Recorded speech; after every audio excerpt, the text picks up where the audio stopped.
Welcome to Out of the Box Thinking, where we embrace creativity, explore unexpected solutions, and dive into the heart of what makes life meaningful. I'm your host, Danica, and today we're exploring the transformative power of laughter and joy in healing. Not just humor, but laughter as an act of connection, release, and renewal. So let's take a step back from the chaos of life, right? Get a little playful and maybe even rediscover parts of ourselves that we've forgotten along the way.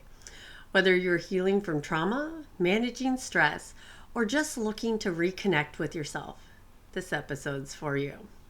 You guys know I love to laugh, right? So, did you know that laughter has been scientifically proven to reduce stress hormones? It improves your immune function and even alleviates physical pain. Did you know that? It's like the body's natural reset button, a release valve for pent up tension. Right? Think of like the Instapot. But what I find fascinating is that laughter doesn't have to be spontaneous to work. That's where practices like laughter therapy come in. What if laughter isn't just a reaction to something funny, but a tool we could use to shift our mood and perspective? What if you could choose laughter, just like you choose kindness or patience? So let me take you back to a moment when I rediscovered the power of play in my own life. Laughter has always been a part of who I am. You know, it's how I've connected with others and navigated life's up and downs. Even in the hardest seasons, laughter has felt like a lifeline, a way to keep going when everything felt heavy. When I started back to grad school, the idea of becoming a laughter therapist kind of lit me up, right? I love the thought of helping others reconnect with joy through something simple and powerful like laughter. So in a way, this is me practicing those skills, right? One particular moment stands out. I was in the middle of a rough week, feeling kind of weighed down by the demands of life, right? I found myself at a park watching the kids playing. They're running, laughing, making up games out of absolutely nothing. It reminded me of how natural joy can be when we let it in. So I decided to join in, not with the kids, but with myself. I got on the swings, and at first I felt ridiculous, but then I started laughing.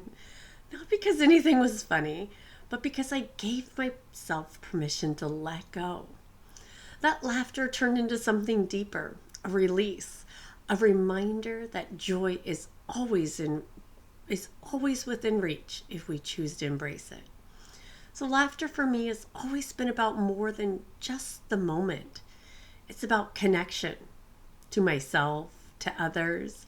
And when I think about the times I've laughed the hardest, it's usually in the presence of people I love. Those moments remind me that joy is contagious. It's a gift we give to ourselves and to each other. And here's the thing.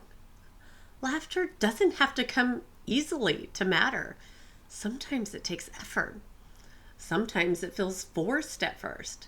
But the act of choosing to laugh, even when it feels heavy, is a way of choosing hope.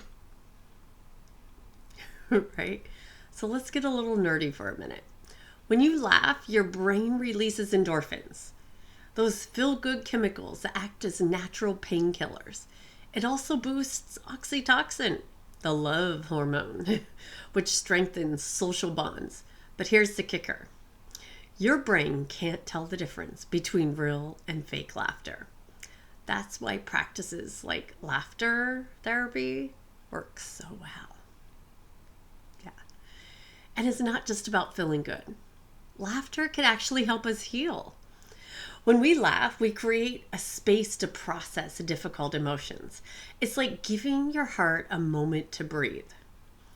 Laughter also has a way of bringing us into the present moment. Think about the last time you laughed so hard you couldn't breathe. And in that moment, nothing else existed, right? No stress about tomorrow, no regrets about yesterday, just pure, unfiltered joy. So I want you I want to invite you to try a quick laughter exercise with me. I know it might feel a little silly, especially if you're listening alone, but trust me on this, right? Take a deep breath in and out. Now imagine the sound of a laugh. Maybe it's a chuckle. Maybe it's a belly laugh. Just let it out. If it feels awkward, that's okay. Keep going. Pick your laugh. How do you feel? Even if you're just smiling, that's progress. Sometimes the act of trying is enough to shift your mindset. Here's an idea. Try this exercise with a friend or family member. Laughter is even more powerful when it's shared. You might feel a little silly at first, but who knows? It could turn into a moment you'll both remember. I'd love to hear your thoughts on this. Have you ever had a moment where laughter or play helped you through something hard? Maybe it was a spontaneous giggle with a friend or a game you played with your kids that lifted your spirits. Share your stories with me or leave a comment on this episode. Your story could inspire someone else to find their joy. And if you try this small little laughter exercise, let me know how it goes. Did it feel awkward, liberating? Did it spark a real laugh? I'd love to hear about your experience. And I'm sure I'll be bringing it up again. Right? Laughter and play aren't just distractions from life's challenges. They're powerful tools for healing and connection. So give yourself permission to play. Let yourself laugh even when it feels awkward or forced. And remember, the joy you seek is already within you. Sometimes you just need to unlock it. So thanks for joining me on this journey. If this episode resonated with you, don't forget to subscribe, share, leave a review. And until next time, keep thinking out of the box and don't forget to find your joy.